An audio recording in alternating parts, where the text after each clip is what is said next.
Hi, everybody. Welcome to another episode of Elves, Rings, and Nerdy Things, where we continue our discussion on Andor Season 2, the greatest live action Star Wars material that Disney has given us, in my opinion. Well, this is your co-host Sam, by the way. Uh, Sean, I'm not going to disagree with that take. I think most people out there recognize Andor as some of the best stuff that they've done, if not the best stuff. I think that there's maybe a little bit of back and forth about is season one or season two better. Maybe that's a discussion we can have when we're done with season two coverage. Uh, but yeah, it's pretty good. We are here today to talk about episode 4 in season 2, which is titled Ever Been to Ghorman? And I'll summarize it and then we will discuss. So, 1 year after the incident on Mina Rao, Cassian and Bix have become active operators for Luthen and hide out on Coruscant. Bix is still beset by nightmares. On Ghorman, the Empire begins to construct an armory. Syril, with Dedra and Partagaz's backing, takes up a position in Palmo, the Ghorman capital, and infiltrates the Ghorman Front, the local rebel group, by feigning sympathy to their cause. Upon learning from Young that Dedra is secretly stationed on the planet, Luthen sends Cassian to assess the rebels.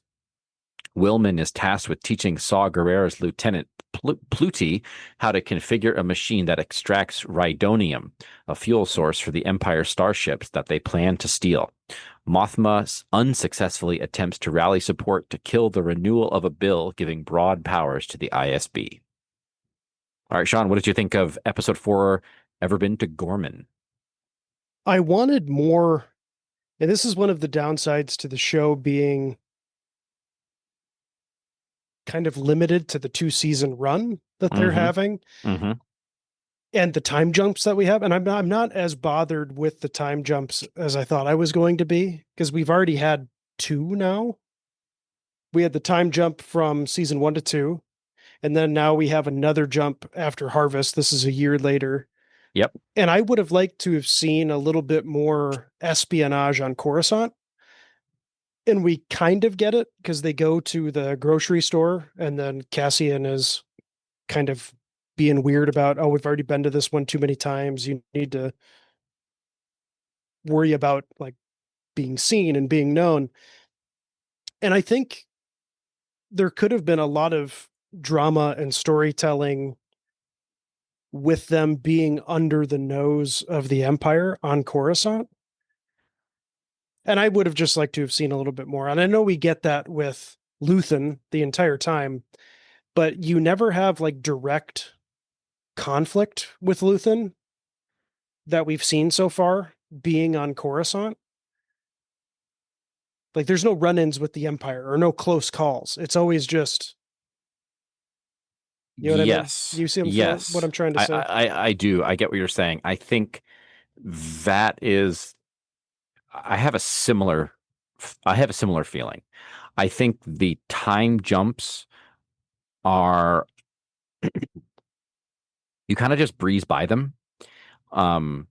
Because on one hand, the characters don't age. Like they don't, their physical appearance does not change. And we're talking about just a handful of years to begin with, but also they obviously they didn't do anything to obviously age the characters up. And so it kind of feels like we're just watching these characters go through one continuous story.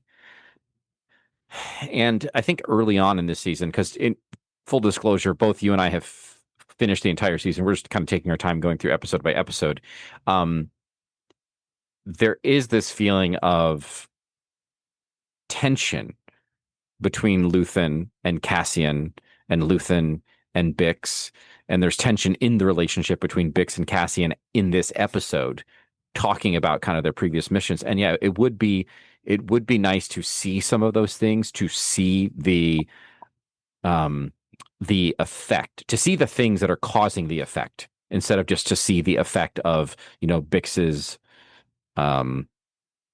degradation to a certain extent, right? Her mental health is starting to fray.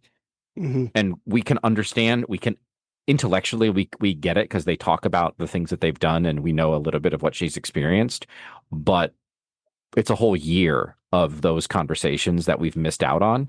And you have to imagine that they've had those conversations over the course of the past year. But it's a little thing. I think there'll be points in the future where I'm gonna return to this topic, and maybe you will as well. But they get you get by, and I think some of this is the performances are really good, and you kind of you get the relationship between Bix and Cassian, and the actors do a really good job in kind of adding some of that depth, even though we didn't see it on screen. Yeah. We also get another confrontation between Luthen and Lonnie. Lonnie Young, Let's just stick with Coruscant until we move to the next planet, because there's a sure, couple yeah. storylines in this episode. But Lonnie gives information that Daedra is secretly stationed on Coruscant with You information mean about, Ghorman, oh, on Ghorman. Yep. or she's tasked to Ghorman. Yeah.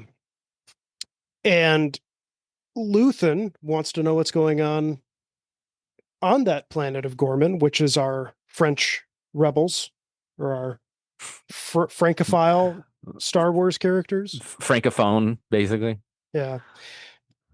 So Luthen sends Cassian and Cassian only to assess what's going on Ghorman.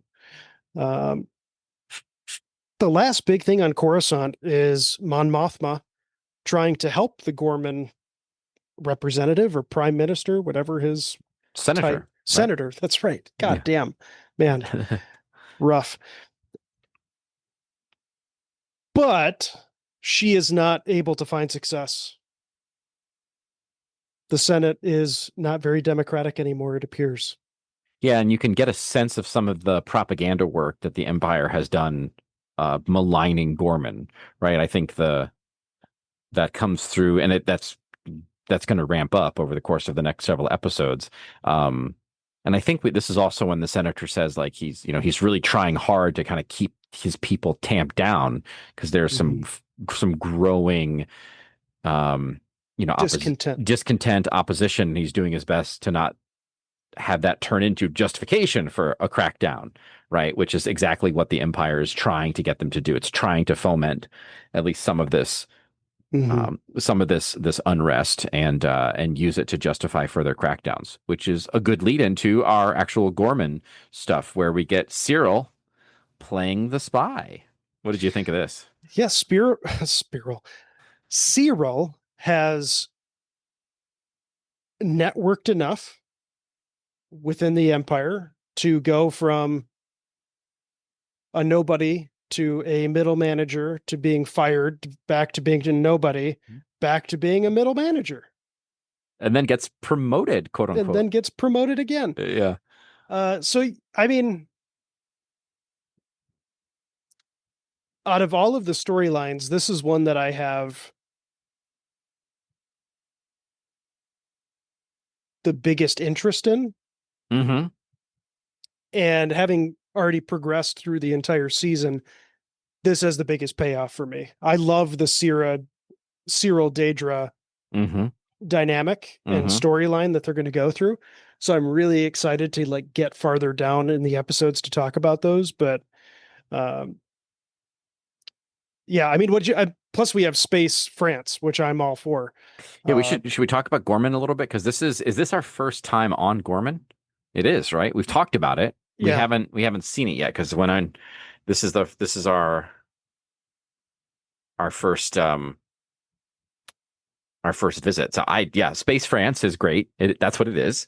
And you have, these like kind of stock characters, right? Where you've got the debonair, what is it? What do they call them? Do they call them weaveries or spinnery? They have some term. Yeah. So it's basically like, imagine the equivalent of a French vineyard, but it's their spider silk. And then they have these fancy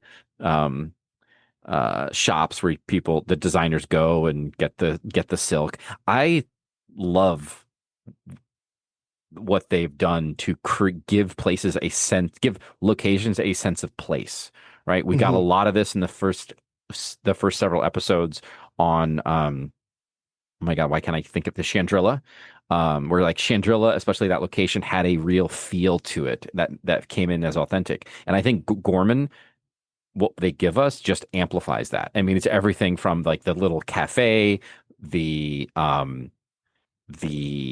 square, the apartment building, the sense of the streets. It's just this really great, and it's really evocative of World War II, and that's kind of what they're going for, right? The Gorman are the French resistance, the Yeah. Empire's the Nazis. Again, this is not a new thing for Star Wars, but it feels fresh and it feels real. But even like that comparison to World War II and the monument that they have in the square to the massacre, Mm-hmm. like that is very reminiscent to like real world Mm-hmm. European history Mm-hmm. Mm-hmm. conflict. That also gives it a much greater feeling of being lived in, like when Mm-hmm. there's a reference to a history that exists in the show. And we've never been to Ghorman before or heard the term Ghorman. Like, was this?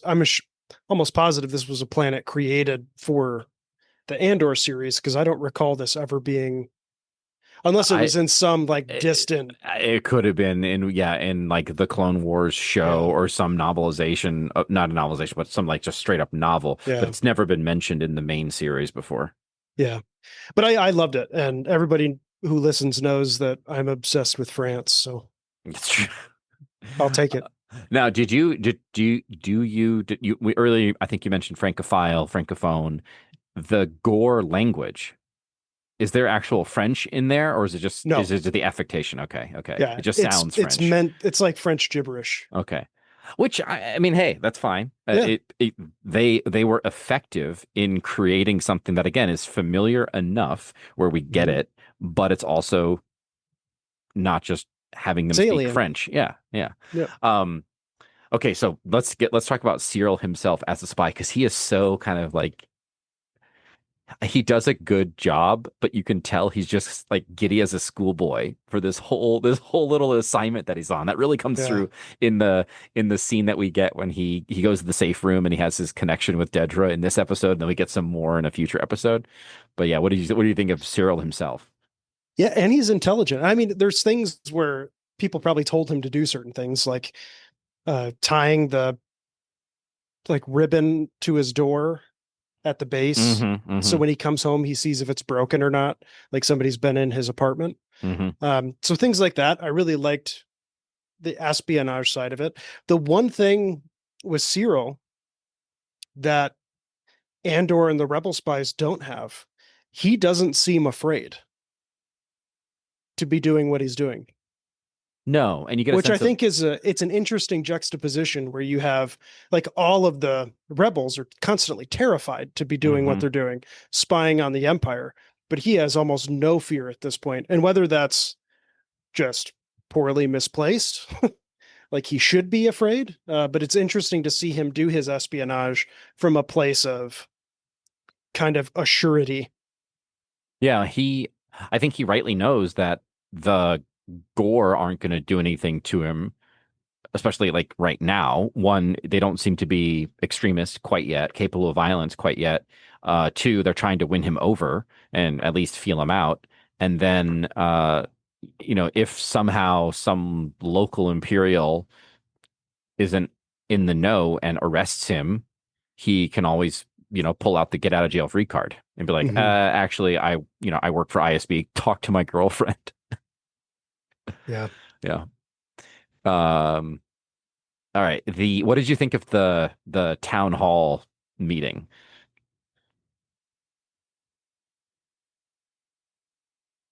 I have no real strong feelings towards it. Okay. I thought it was interesting.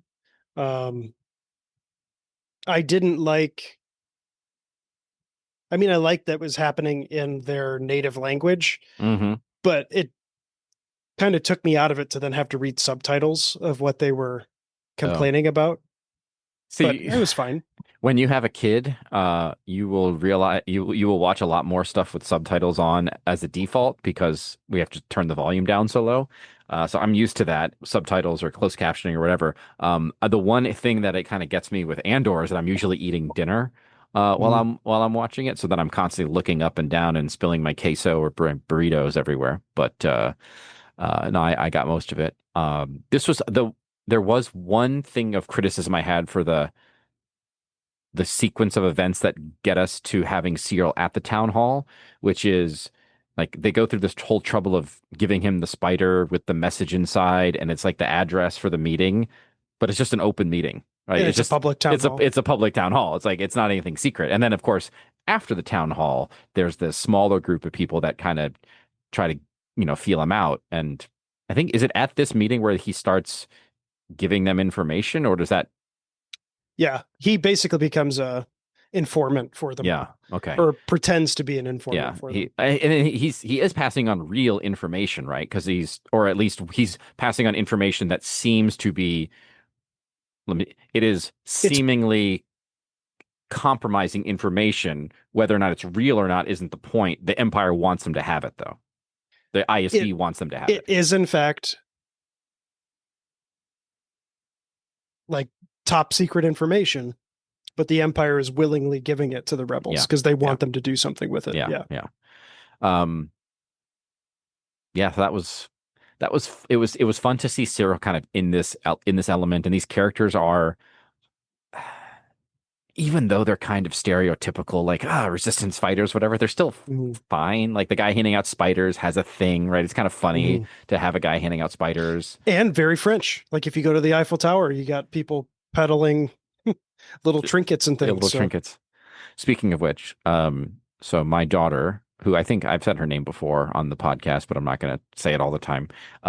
She has been to France. She's been to the Eiffel Tower, and we have she started. she pooped at the Eiffel She Tower. pooped on the Eiffel Tower. I've changed Yeah. her diaper on the Eiffel Tower. Um, we've started watching Thomas the Train, Hmm. and it's the whole thing is that every episode is well, not every episode. There's a lot of times where they're traveling, and so they have a globe in the intro, and there's an Eiffel Tower on it, and she started recognizing it as the Eiffel Tower and saying, "I've been there," which is kind of funny. Nice. And then it turned into she says, "I've been there" about any tall building. So we're trying to like teach her, no, no, no, Just that one. You've been to the Eiffel Tower. And then we also have a book about the Bayeux Tapestry, and Hmm. it has a painting or an illustration of the cathedral in Bayeux. And we were explaining like, oh, you've been there too. And then we showed her a picture of you holding her in front of the cathedral. And we're like, see, you've been there. And so now she knows that she's been there with Uncle Shawnee. Oh, nice. Yeah. Anyway, nice aside to our big France trip. But anything else with episode 4 that we want to touch on? Last thing is Wilmon Oh being yeah. trapped with Saw Gerrera and his extremist rebels. Um, the one hangup I have with that whole sequence is they don't do a very good job of explaining what he's trying to teach them, like what the purpose of that device was. Yeah, you kind of have to fill it in for yourself, right? Like, oh, it's the mechanism for engaging with the pump is really complicated. It's almost like cracking a safe. Like And there's every like 8 different styles or versions or something. yeah, it was all kind of it's like an invented complication in order to give them something to do, Yeah. which just to jump ahead, because like ultimately I don't think this plot line goes anywhere. No. And it's to me it's like kind of a waste of time. Like Willman doesn't, spoiler alert, Willman is fine. Like Saw Gerrera doesn't kill him.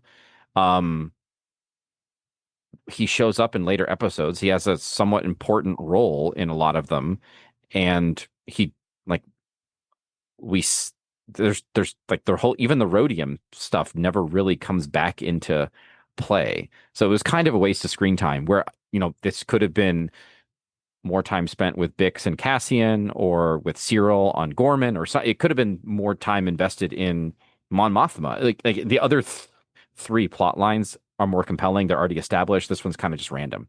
Hmm.